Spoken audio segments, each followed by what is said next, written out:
Welcome to everyone joining us, from students on campus to family and friends far away.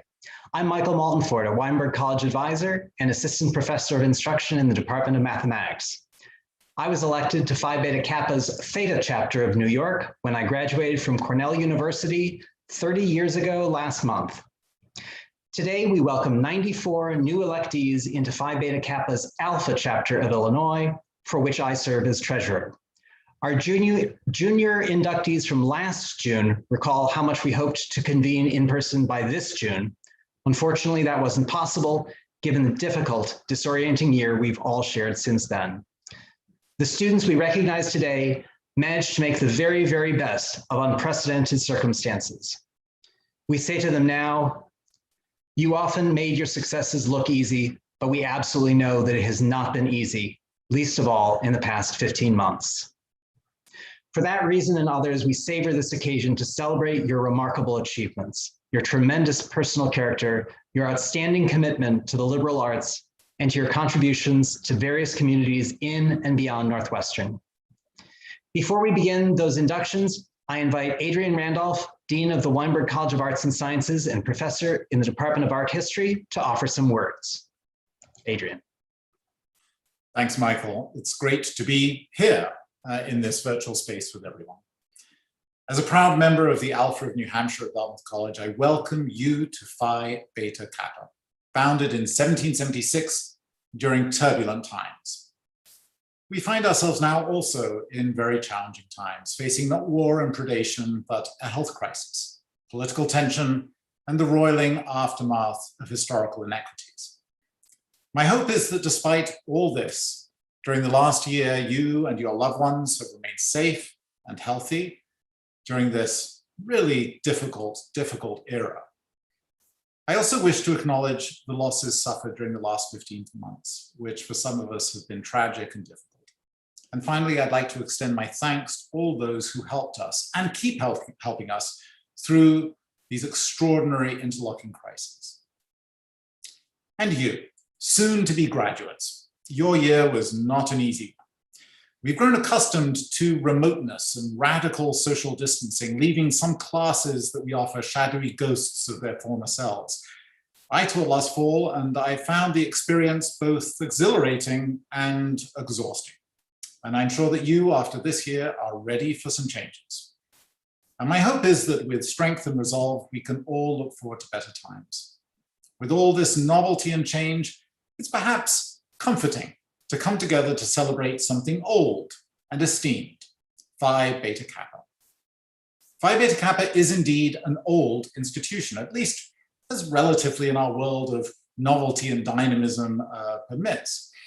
Today we cast skeptical glances at institutions, and rightly so. The notion of institution rising above individuals in some abstract way can diminish personal responsibility and autonomy.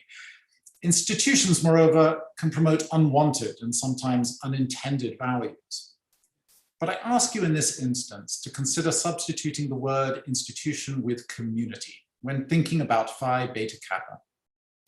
For community draws to the fore the collective spirit that can make entities like Phi Beta Kappa more than just a sum of their parts. And this community is one that possesses values not only worth retaining, but also worth promoting. At the core of Phi Beta Kappa are the words liberal arts, which make less sense today than they did when they were coined in antiquity and the Middle Ages. For the liberal arts are neither patently liberal nor arts in today's parlance. Consequently, this term is somewhat confusing. But just think of the word liberal meaning free, and the word arts meaning activities. And by free activities, educators in the Middle Ages and Renaissance sought to make it clear this distinction between those modes of thinking that were directed toward particular ends, vocational or professional education, and those that were purposefully without such a purpose. Now, in early modern Europe, it's actually the focus of my own scholarship, this sense of freedom from purpose pointed towards pursuits like history and philosophy, but also mathematics, geometry, and music. At the modern university, and especially in the United States, the freedom of the liberal arts was less associated with the ends of an education or the lack of ends of an education explicitly stated, but rather with the ability of students to choose their course of study. That said, it's healthy to remember that your degree is not really just your major, the thing that you choose to study with most intensity. When asked after you graduate what you studied at Northwestern, it's likely that you would state your major or your majors. What did you study? I studied history, or I studied psychology, etc. But do recall that your degree is actually a purposefully interdisciplinary degree, one that opens up not to a particular field, but rather to a world of possibilities. Weinberg College students are encouraged to plot out careers, take aim at professional goals, and prepare themselves for particular vocations. This is all well and good, but there remains a germ of liberation in the structure of a liberal arts degree like the one you are earning. You all got to choose electives, exercising your freedom to explore a ranging curriculum. And these elective courses do not necessarily conform to a clear plan. They may not have contributed to a major or your focus of your study. They may have been something completely different from where you are most comfortable, perhaps, or most used to being in our curriculum. Some of those electives, I hope, were simply courses you took because you were curious. And in feeding curiosity, such courses, I hope, helped open up vistas to unfamiliar and challenging methods and topics. Such intellectual exploration aids us in becoming what Isaiah Berlin, a philosopher, cunningly associated with the fox, distinguishing this animal that can do so many things well from the hedgehog, which does one thing well. Now we need both Erinaceus and Vulpine thinkers, and you can look up Erinaceus, or perhaps you know it, the word, I had to look it up. We need both hedgehogs and foxes. Individuals who can do one thing well, it's all very well and good, but we need also individuals who do many things well. And the liberal arts is all about the latter. It's also about developing a hunger, a desire for complexity, not a fear of it. It's a desire for looking at vast horizons and new ideas, not shying away from them and burrowing down into our own little special holes. And our hope is that the liberal arts, by exciting you with the curiosity to explore new ideas and new horizons, will serve you well in the years to come. And the value of this type of thinking, this hedgehog-like, fox-like approach to the world, has become even more valuable, I think, in the context of this tragic pandemic. As we've witnessed governments, federal and local, grapple with how best to address COVID-19, we've seen how essential it is to have an expansive approach to problem solving. Yes, of course, vaccines are important, and the researchers who developed the insights into the workings of mRNA deserve enormous credit for helping us battle this virus. But we've also seen how important it is to craft persuasive policies, to teach young and old about the virtues of masks, social distancing, and careful planning, and to understand data so that we can face crises like this one and others in the future, not just with opinions and speculations, but with facts and evidence. The education you've pursued, while not answering all the questions that are open to humanity, it does produce the strong interdisciplinary and open-ended thinking that our world so desperately needs. And Phi Beta Kappa is a symbolic lantern for this type of thinking, casting light where there was uncertainty and darkness, picking out clarity from the penumbra of ignorance, and shining for us, helping us steer our societies towards health, well-being, and prosperity, as well as joy, fulfillment, and civility. This revered scholarly community to which you will now belong stands for values that are not only good, but are also needed in our world. Take with you this honor, wearing it not as a mask of achievement for what you fulfilled at Northwestern, but as a reminder for all we have to do to help ourselves and to help others. And speaking of others, before I end, I want to acknowledge the others who helped you along the way. To paraphrase John Donne, no human is an island, and some of us are vast continents, teeming with collaborators, friends, and families. Others, it's true, especially this year, are something like islands, but we belong to archipelagos. Islands perhaps, but linked to other landmasses, other allies, partners around the world. So please remember today and in the coming days to thank those near and far who've helped you succeed. For we need others. We need community to thrive. So with that, congratulations on your being graduated from Northwestern University, for all your achievements along the way, and congratulations on your membership in Phi Beta Kappa.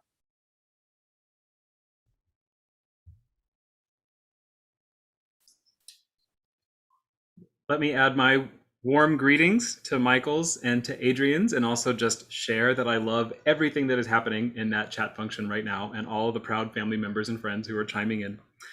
My name is Nick Davis. I'm president and secretary of the Phi Beta Kappa Alpha chapter of Illinois here at Northwestern. I was elected to the Alpha chapter of Massachusetts at Harvard University in 1999 while you were all working on being born. I will first read the names of the members of the class of 2022 whom we induct this year. Phi Beta Kappa restricts the honor of early induction as juniors to only 2% max of a given class. So to the students whose names I'm about to call, but even more to your smiling families and friends and faculty mentors, please know what an especially rare distinction this is.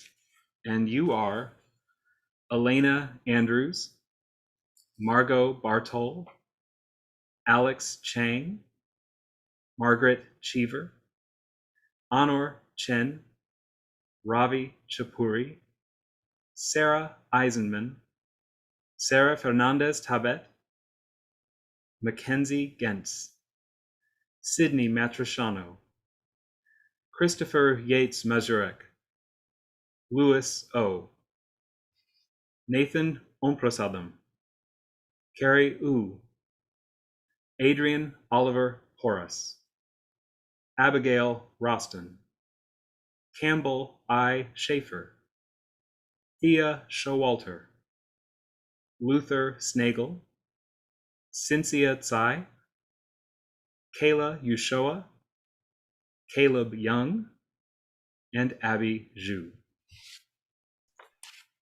That concludes the reading of the roll for the class of 2022. Michael, will you do the honors, please? In accordance with the rules of this chapter, and in consequence of our good opinion of your scholarly attainments in the College of Arts and Sciences at Northwestern University, we have judged you worthy of membership in Phi Beta Kappa. By election of the Alpha chapter of Illinois, therefore, and in the presence of members of the society, I declare you members of the Alpha chapter of Phi Beta Kappa in the state of Illinois. Congratulations. Let's give these students a round of applause.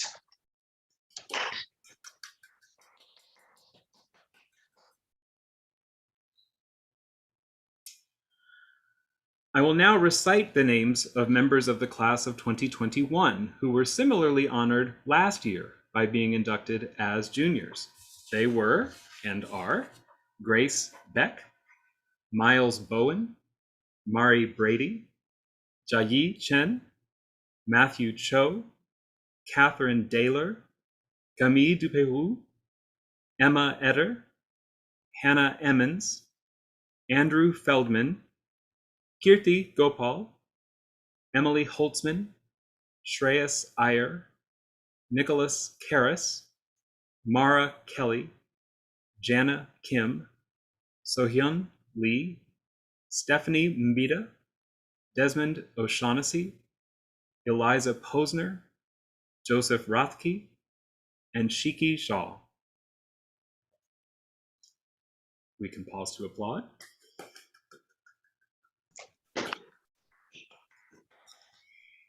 And lastly, I will read the names of the members of the Weinberg College of Arts and Sciences class of 2021, whom we induct today. Allison Albelda, Rishab Aurora, Fiona Asokachita, Ryan Boyd, Alec Carroll, Becky Chen, Andrew Clark, Claire Corridon, Gabriella Johara, Mandy Davis, Annika DeVogel, Adia Michelle Fielder, Megna Gotham, Grace Catherine Gay, Rose Isabel Janaris, Dakota Gibson, Sarek Goyle, Daniel Grass, Hannah Green, Sachi Goldbrantz, Zoe Harding, Hongre He, Sungyun Sally Hong, Caroline Shu, Madeline Holtquist, Max Hyman, Kimberly Jimenez, Hanbyul Jenny Kang, Samantha Kalsa Mendenhall, Daniel Keefus, Andrew Kinseth, Kyoko Kono, Robert Konoff, Nicole Kralimarkova, Maura Lally, Jacob Mandel, Mary McCarthy, Marshall McDorman, Tommy McGing, Lexi Modeus, Ren Mondazir, Janik Mukherjee, Katerina Naktagal, Sam Nguyen, Anna Petroskova, Jason Phelan, Maddie Ratkowski, Peiwen Ren, Marky Resendez, Saeed Rezko, Caitlin Rubenstein, Basil Shanab, Jamie Silverman, Amadou Simpson, Natalie Smith, Chase Stokes, Jessica Tartakovsky, Victor Chaushev, Grace Ann Teeple, Ryan Wagner, Drew Weisberg, Abigail Williams, Robert Winter, Chloe Wong, Jihan Wu, Amy Yang, Stephen Zakuta, Yinxian Zhang, and Yixin Zhou. That concludes the reading of the roll for the seniors in the class of 2021. Michael, will you officially welcome these soon-to-graduate students into the chapter? In accordance with the rules of this chapter, and in consequence of our good opinion of your scholarly attainments in the College of Arts and Sciences at Northwestern University, we have judged you worthy of membership in Phi Beta Kappa. By election of the Alpha Chapter of Illinois, therefore, and in the presence of the members of the Society, I declare you members of the Alpha Chapter of Phi Beta Kappa in the state of Illinois. Congratulations. Let's give these students a round of applause.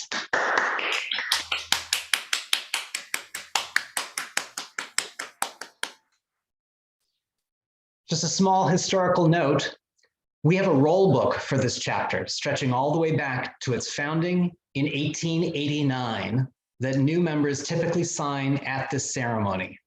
Only twice before today has this tradition proved impossible. In 1969, when campus protests led to the ceremony's cancellation, and in 2020 for reasons you know. We are still working here on campus to figure out the most elegant way to add your names to this roll book, and we are collaborating with Phi Beta Kappa's national office to be able one day to issue signed certificates of membership to all of you. So keep those email and forwarding addresses current and stay tuned for news when we have it. For now, I turn things back to Nick for the awarding of a prize and some final words. So once upon a time, the Phi Beta Kappa Centennial Prize was awarded to the senior inductee with the highest GPA. But in sync with our broader values, however, the current officers flexed this award in recent years to recognize a student or two students near the apex of grade point averages who also embody Phi Beta Kappa's ideals of multidisciplinary learning and civic mindedness, and who made especially rich impressions on teachers, peers, and campus colleagues. This year's prize goes jointly to Eliza Posner and Robbie Winter. And while I wait to say more about Eliza Posner and Robbie Winter, I am seeing in the chat that I did exactly what I hoped I wouldn't do and left out a name. Christy Parzizik, I'm going to do it big for you. Congratulations to Christy and her family. Apologies for that. I'm sure Eliza and Robbie don't mind sharing that moment of the stage. Eliza earned a 3.993 GPA across all her classes, 3.993, including her principal curricula in Middle East and North African studies and in political science. She spent a year before Northwestern coaching high school and middle school debate and a quarter during her undergraduate years on Northwestern's Qatar campus for the fullest possible immersion in studying Arabic language and cultures up close. 300-level courses on Proust or on Chinese history, among the most demanding seminars for majors in Complet or history, are Eliza's choices for distros. She interned at the Chicago Cultural Council, of Global Affairs, and earned another internship at the US State Department, sadly prevented by COVID. Faculty stressed her spirit of civic engagement, her extraordinary powers of thought, and the sheer delight of teaching her, speaking with her, and learning from her, with one recommender going so far as to call Eliza, after 25 years as a university professor, the most intellectually interesting and charged student who has ever crossed my path. Robbie Winter, triple majored in economics, mathematics, and mathematical methods in the social sciences, endearing himself to faculty in all of these areas while earning a 3.981 GPA in some of their hardest classes. He also earned the Kellogg Certificate in Managerial Analytics at the same time, though still other courses on his transcript, such as Language and Prejudice, the Politics of Housework, and the Economics of Medical Care, signal the breadth of his interests and the depth of what many recommenders singled out as the empathy and deep humanity of this once-in-a-generation student. Indeed, in the new binder we had to purchase to house all the letters we received about Robbie, we heard a lot of words like generosity, intuition, and leadership, and about his commitments to friendship, community, and plain old kindness.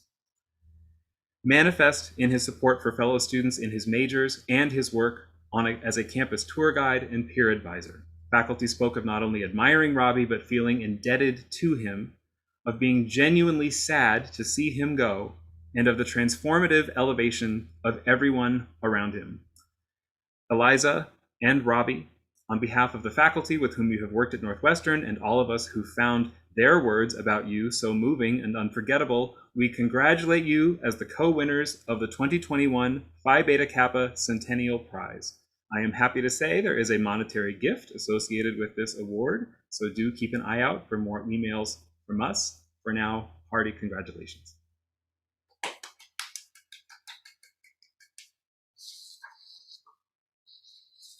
And finally, after I say one more time to someone who's been so lovely to correspond with, Christy Parzizik and all Parziziks who are listening today, congratulations and apologies again.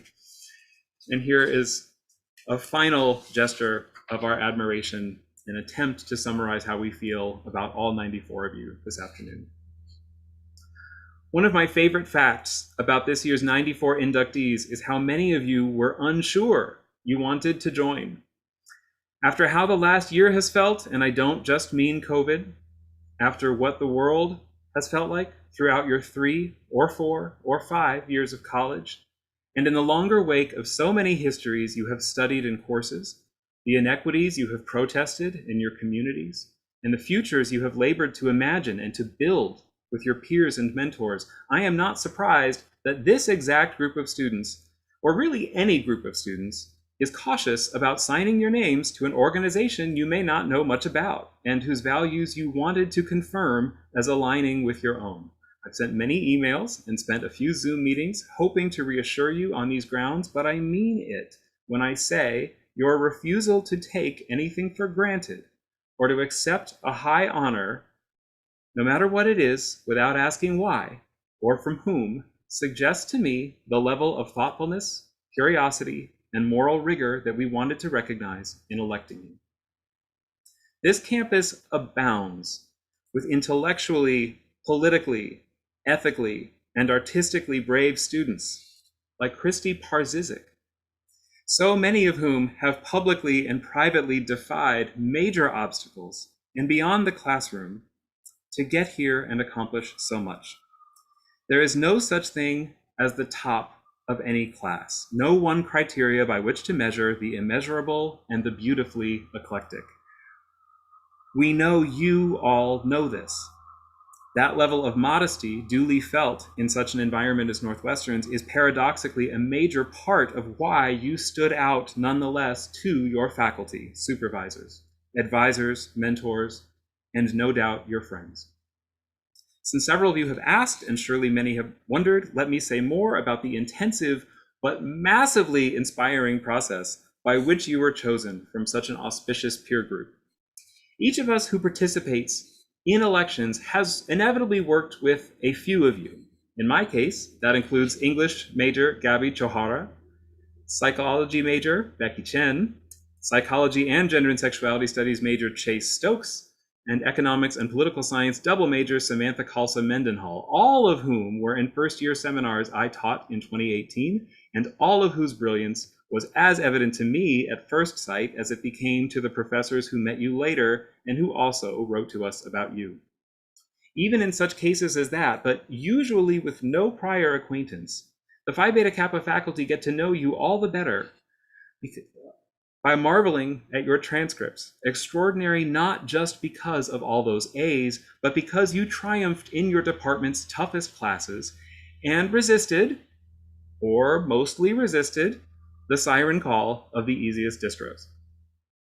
If your different stories have a linking thread, it's that all of you, while knocking it out of the park academically, elevated people's lives beyond your own. One of my idols, the filmmaker Ava DuVernay, says that if your dream only includes you, it's not big enough. Many of you embody that mantra. In your distinct ways, you've become celebrities to us, and in some cases already were. Your reputations so widely circulated, your transcripts so rangy and stellar that we didn't need further input from colleagues. But when faculty wrote of their own volition, because they thought of you when they heard a call go out for scholar citizens of exceptional personal character, they indelibly amplified to us the abilities and victories that you often downplay in yourselves, which, as I keep saying, only deepens our admiration. So you know when you learn who a celebrity is, and suddenly you're seeing and recognizing them everywhere and understanding what all the buzz is about. That is how I felt weeks after our elections when I finally had face-to-face or at least Zoom-to-Zoom encounters with Chloe Wong and Basil Shanab, who were accepting prizes at an online Northwestern alumni event I attended just a few weeks after I had read one colleague describe Basil as easily among the top 1% of over 1,000 students I have taught in my career. And another colleague extolled Chloe's brilliant and socially urgent work on survivors of gender-based violence, as well as the radical forms of care provided by frontline workers devoted to stopping those cycles of violence. Caroline Hsu, I was already familiar with your effervescent and refreshingly iconoclastic intellect by the time I attended your thesis research presentation just yesterday about how current screen media struggle to balance their nostalgia for past historical periods and their zeal for presentist paradigms of progressive representation. But in the audience of your talk, I also got to hear some smart questions from Nathan Omprasadam, who is evidently no stranger to expert presentations himself. Based on the quality and maturity of his work, one faculty member in English flat out refused to accept that Nathan was a first year when he was a first year. And another tells a tale of how a roomful of classmates was so dazzled by Nathan's insights that someone in the middle of that room spontaneously called out, "Are you a genius?" We all know that even for the most scholastic and learning-loving among us, spring quarter at Northwestern can feel like a sprawling last lap in an already long race. So please imagine the resuscitating bliss it is for us who get to collect all these letters and hear exactly at that moment about the wonderment, the gratitude, the admiration you have engendered without always trying, often unaware that anyone was looking or taking notes. Ravi Chapuri. Faculty marveled at how you required mere days to absorb a complex algorithm that took more advanced students, even graduate students, months to master, and how you could already suggest more efficient ways of implementing that algorithm. And this, like all the intricate notions of quantum entanglement you later presented at research expos, you described with a lucid, accessible fluency that even your professors admit to envying. Jason Phelan, if I understand correctly, you not only advanced research findings in multiple physics labs on campus, but petitioned to join those teams before you had yet matriculated at Northwestern, and you even built some of the brand new, self-designed, rigorously tested hardware through which these experiments now unfold. The top student or researcher who is also an engineer, or an activist, or a knitter and an activist, or a famously attentive listener and empath, or a polyglot, or a clutch player of ultimate frisbee, or a food pantry volunteer. These are just some of the ways our Phi Beta Kappa electees model their elastic talents. Mackenzie Gentz attracts the same supreme levels of esteem from teachers in German and in linguistics, while earning a simultaneous degree in wind and percussion through the Bienen School of Music.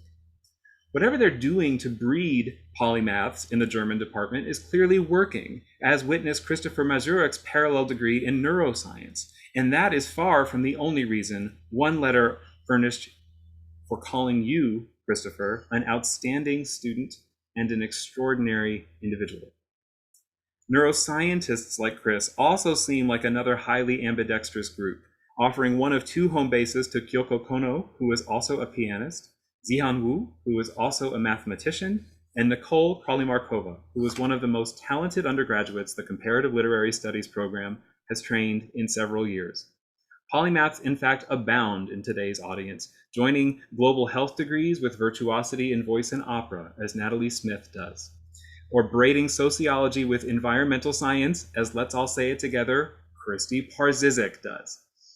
Or though, as always bears repeating, you do not need to double or triple major to get the most out of college, or make the most unexpected discoveries, or give the most back to your community. Annika de Vogel, you prove that in your devotion to history, including some surprising revelations that you researched and made about the much maligned corset. Amadou Simpson, the psychology labs where you work simply would not have functioned as well or learned as much without you.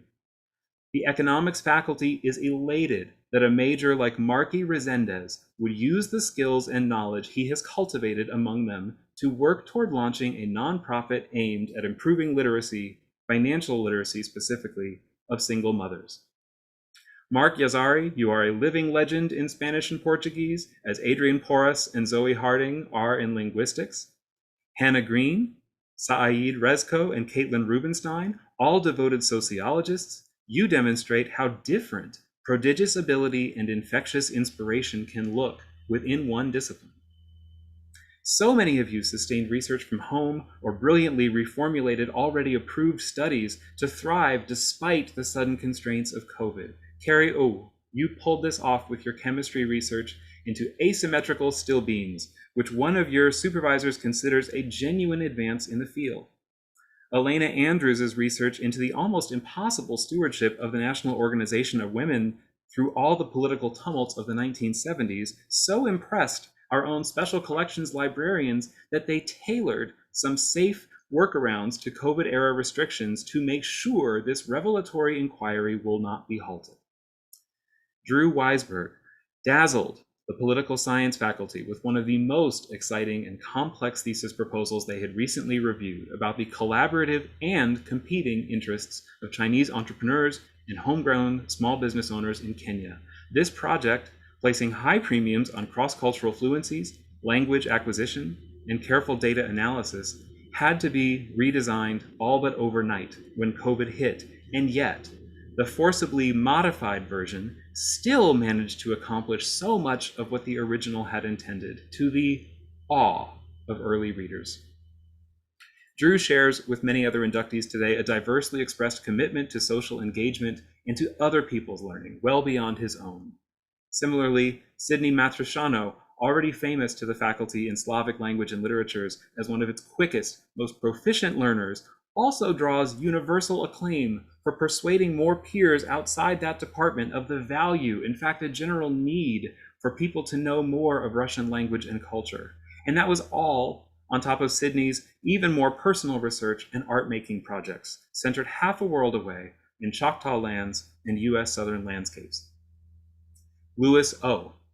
Biology faculty already admired the sophisticated questions and innovative data parsing you perform at this still early stage of your research into stem cells and chromatin remodelers, but it further moved them to see how you enable research sharing and enrich solidarity among your fellow biomajors.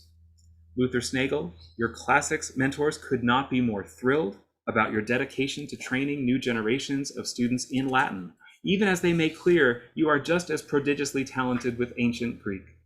Another born teacher, Maddie Ratkowski, has been promoted to senior facilitator in the Office of Academic Support, famous for her pedagogical clarity in biology and in chemistry, while still making time to tutor high school students from her hometown in STEM fields and in Spanish. Oh, and when the lab rigs aren't working right to measure what they are supposed to be measuring, Maddie can totally just fix them. I want to keep sounding this note that electees in this group did not just make the best of top-flight educational opportunities. You labored to distribute access more equitably to more people in a wide range of ways. Campbell Schaefer, I did not know our campus had an acknowledged mayor, much less that it was you, but I loved hearing about your student government work to improve learning for all students and your particular community building within economics to bring more gender diversity to the department and the discipline. Yintian Zhang, your whole honors thesis, regarded already as very close to publishable, is about how structures of student tracking into specific Chinese universities may offer some folks an invaluable path out of poverty, but simultaneously restrict access and opportunity for many others. Kimberly Jimenez, I loved hearing how your op-ed about the Keeping Girls in School Act expanded needed conversations when it appeared in both the Houston Chronicle and the San Antonio Express, alongside all the interning and policy making you somehow managed to do while wowing folks in your econ classes. Maggie Cheever, Grace Gay, Abby Zhu. Each of you was singled out not only as an expert intellect, someone who shakes up conventional wisdoms, but as an interlocutor who guarantees that tough topics and questions will not be avoided in your classes, that microaggressive language or harmful cliches will not go unchallenged or untaught. Sometimes those interventions extended to faculty, who with grateful respect advocated for your induction today. Days went by when every few hours I would learn something else that was stunning and humbling about Sarah Eisenman, or Sam Nguyen, or Rose Janaris, or Thea Showalter, or Maura Lally, who studies law and physics, or Daniel Grass, described as an astonishingly intuitive mathematician and physicist and as a diligent and generous tutor.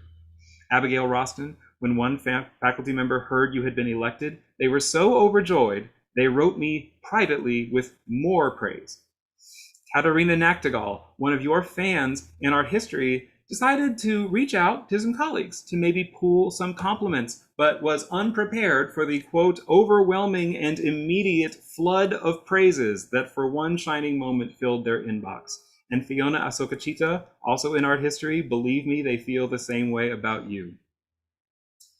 And Sarah Fernandez, and I'm so happy to see that there are family members in that chat. The deadline for letters, Sarah, had already passed. And then the elections had already happened, and still faculty were materializing from the English and French departments who just could not rest without adding to an already huge chorus, however belatedly. In my nearly 15 years of working on this committee, nobody, Sarah, not one person, has elicited more testimonies than you did. Dakota, Mandy, Claire, Rishab, Sachi, Adia, Meghna, Ryan, Sarek, Tommy, Allison, Ren, Stephen, Yishin, and so many other seniors, my only sadness today, beyond seeing such phenomenal students leave a campus they have in every way improved, is not having time to re-sing your praises as well as they were sung to us.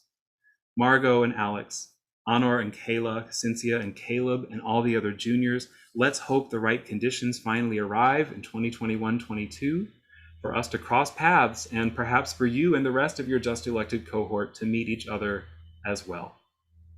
In closing, for all of us who struggled this year and last with new modes of being in school, who took leaps of faith that learning was happening over far-flung routers and laptops, but who also found that Zoom exchanges could indeed be vivacious and probing and profound, often with the aid of conversation starters and question askers like you all today. To read about you was to experience, minus any doubt, learning. We felt that. We felt more like your pupil than your teacher, a feeling you have clearly inspired in many closer mentors well before the pandemic. I said something similar last year and am chagrined to have to repeat this, but my conviction holds. We know you won't settle for helping to bring the world back to normal. We know you will remake it in your own better image. Our ongoing goal is to match your examples, and even after you leave us, to be with you each step of your ways. Congratulations.